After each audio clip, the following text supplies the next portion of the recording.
بسم الله الرحمن الرحيم لن تنالوا البر حتى تنفقوا مما تحبون وما تنفقوا من شيء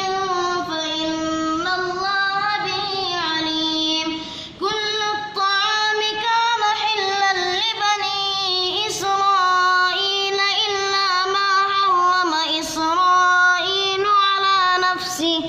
على نفسه من قبل أن تنزل التوراة قل فأتوا بالتوراة فاتلوها إن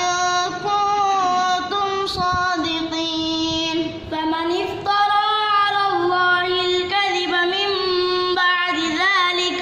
من بعد ذلك فأولئك هم الظالمون قل صدق الله فاتبعوا ملة إبراهيم حنيفا وما كان من المشركين قال الملأ من قوم فرعون إن هذا لساحر عليم يريد أن يخرجكم